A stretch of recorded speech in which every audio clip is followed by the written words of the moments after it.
ಅಧಿವೇಶನದ ದಿನವೇ ಕರ್ನಾಟಕ ಬಂದ್ ಅಂತ ಹೇಳಲಾಗ್ತಾ ಇದೆ. ಆಗಸ್ಟ್ 13ರಂದು ಅಧಿವೇಶನ, ಅಂದೇ ಕರ್ನಾಟಕ ಬಂದ್ ಆಗುತ್ತಾ ಹಾಗಾದ್ರೆ?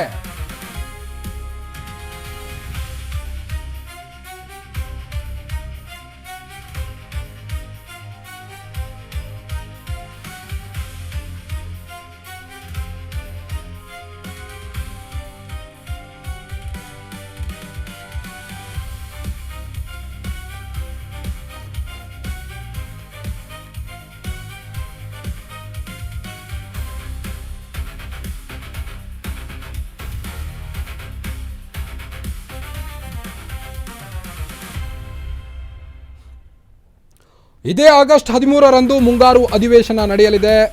ಅಧಿವೇಶನದ ದಿನವೇ ಈಗ ಕಾವೇರಿ ಕಿಚ್ಚು ಎಲ್ಲೆಲ್ಲೂ ಜೋರಾಗಿದ್ದು ರೈತರು ಹೋರಾಟಕ್ಕಿಳಿದಿದ್ದಾರೆ. ಕರ್ನಾಟಕ ಬಂದ್ ಅಂತ ಒಂದು ಕಡೆ ಕರ್ನಾಟಕ ರಕ್ಷಣಾ ವೇದಿಕೆ ಹಾಗೂ ಕನ್ನಡ ಪರ ಸಂಘಟನೆಗಳು ಬಂದ್ಗೆ ಕರೆ ನೀಡ್ತಾ ಇದ್ದಾವೆ. ಇದರ ಮಧ್ಯೆ ಆಗಸ್ಟ್ 13ರಂದು ಮುಂಗಾರು ಅಧಿವೇಶನ ಕೂಡ ಇದೆ.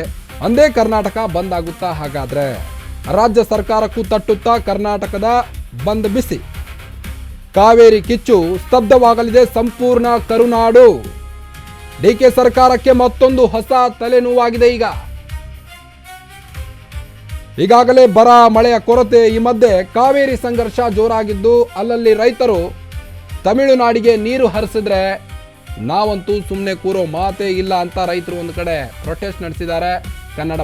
ಕನ್ನಡ ಪರ ಸಂಘಟನೆಗಳು ಕೂಡ ಯಾವುದೇ ಕಾರಣಕ್ಕೂ ಕಾವೇರಿಯನ್ನ ತಮಿಳುನಾಡಿಗೆ ಹರಿಸುವುದಿಲ್ಲ, 15 ದಿನ CWMA ಒಂದು ಆದೇಶದಂತೆ 15 ದಿನ ನಾವು ತಮಿಳುನಾಡಿಗೆ ನೀರು ಹರಿಸೋದಿಲ್ಲ, 3500 ಕ್ಯೂಸೆಕ್ ನೀರು ಹರಿಸಿದ್ರೆ ನಮ್ಮ ರೈತರಿಗೆ ಕೃಷಿಗೆ ಕುಡಿಲಿಕ್ಕೆ ನೀರು ಎಲ್ಲಿಂದ ತರಬೇಕು ಹಾಗಾದ್ರೆ ಅನ್ನೋದು ಈಗ ಕನ್ನಡ ಪರ ಸಂಘಟನೆಗಳ ವಾದ ಆಗಿದೆ. ಹೀಗಾಗಿ ನಾವು ಕರ್ನಾಟಕ ಬಂದ್ ಮಾಡ್ತೀವಿ ಅಂತ ಈಗಾಗಲೇ ಕನ್ನಡ ಪರ ಸಂಘಟನೆಗಳು ಹೋರಾಡ್ತಾ ಇದ್ದಾವೆ. ಕಾವೇರಿ ಕಿಚ್ಚು ಈಗ ಸ್ತಬ್ಧವಾಗಲಿದೆ ಸಂಪೂರ್ಣ ಕರುನಾಡು. ಅಧಿವೇಶನದ ದಿನವೇ ಬಂದ್ ಮಾಡುವಂಥ ಸಾಧ್ಯತೆ ಇದೆ. ಹಾಗಾದರೆ ಅಧಿವೇಶನದ ದಿನವೇ ಬಂದ್ ಆದರೆ ರಾಜ್ಯ ಸರ್ಕಾರಕ್ಕೆ ತಟ್ಟುತ್ತಾ ಕರ್ನಾಟಕದ ಬಂದ್ ಬಿಸಿ? ಅಧಿವೇಶನದ ದಿನವೇ ಸರ್ಕಾರದ ಮುಂದಿನ ನಡೆ ಏನು ಹಾಗಾದರೆ? ಏಕೆಂದರೆ ಅಂದು ರಾಜ್ಯಾದ್ಯಂತ ಪ್ರತಿಭಟನೆಗಳು ನಡೆಯುವಂಥ ಸಾಧ್ಯತೆ ಇದೆ.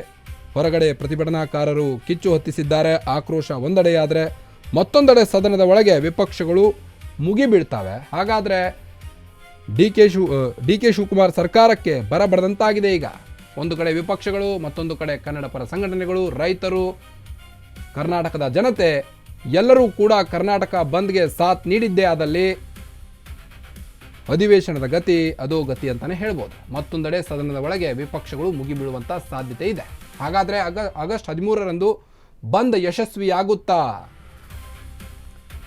ಈಗಾಗಲೇ ರೈತರು ಖಾಲಿ ಕೊಡಗಳನ್ನು ಹಿಡಿದುಕೊಂಡು ಹೋರಾಟವನ್ನು ನಡೆಸ್ತಾ ಇದ್ದಾರೆ.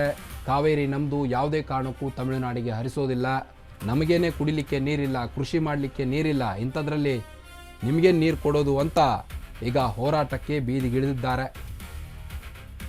ಆಗಸ್ಟ್ 13ರಂದು ಅಧಿವೇಶನ ನಡೆಯಲಿದೆ. ಅಂದೇ ಕರ್ನಾಟಕ ಬಂದ್ ಆದರೆ ಏನು ಗತಿ ಅಂತ ಈಗ ಡಿಕೆ ಸರ್ಕಾರಕ್ಕೆ ತಲೆನೋವಾಗಿದೆ. ಈಗ ಆದರೆ ಒಂದು ಕಡೆ ಡಿ ಕೆ ಶಿವಕುಮಾರ್ ಅವರು ಹೇಳ್ತಾ ಇದ್ದಾರೆ, ಕರ್ನಾಟಕ ಬಂದ್ಗೆ ಈಗಲೇ ಕರೆ ಕೊಡಬೇಡಿ, ಯಾಕಂದರೆ ವಿಜಯ್ ಬಂದ್ ಹೋಗಲಿ, ತಮಿಳುನಾಡು CM ವಿಜಯ್ ತಳಪತಿಯವರು ಕರ್ನಾಟಕಕ್ಕೆ ಬಂದ್ ಹೋಗಲಿ, ಅಲ್ಲಿ ಏನೆಲ್ಲ ಚರ್ಚೆ ಆಗುತ್ತೆ ಆ ಸಭೆಯಲ್ಲಿ ಅನ್ನೋದನ್ನು ಅದರ ಅನುಗುಣದ ಮೇಲೆ ಬಂದ್ ಬಗ್ಗೆ ಮಾತನಾಡ್ತೀನಿ ಅಂತ ಡಿ ಕೆ ಶಿವಕುಮಾರ್ ಅವರು ಹೇಳ್ತಾ ಇದ್ದಾರೆ. ಇದರ ಮಧ್ಯೆ ಈಗ ಕಾವೇರಿ ಕಿಚ್ಚು ಅಧಿವೇಶನಕ್ಕೂ ಕೂಡ ತಗುಲಿದೆ.